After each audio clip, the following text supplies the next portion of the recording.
ఏమి అందం!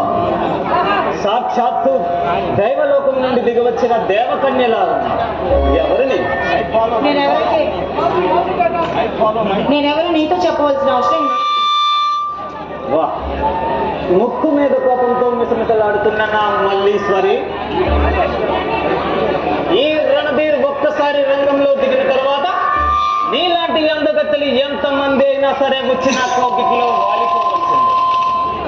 షడా, నీలాంటి రౌడీలు మాటలు విని నీ కోగిల్లో వాలిపోయి ఆడవాళ్ళు ఎవరు లేరు ఇక్కడ.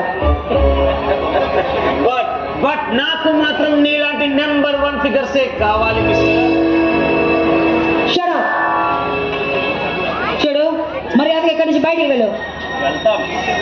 ఎందుకు అంత గాబరగా పడుతుంది? తప్పకుండా వెళ్తా.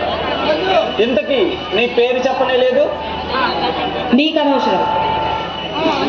అవునా? అయినా నన్ను ఇలా విసిగించకుండా వెళ్ళిక్కడి నుంచి. వెళ్ళడానికి కాదు మిస్ నేను వచ్చింది. మరెందుకు వచ్చావు? నిన్ను ఒక్కసారి కౌగిలించుకోవడం కోసం వచ్చా.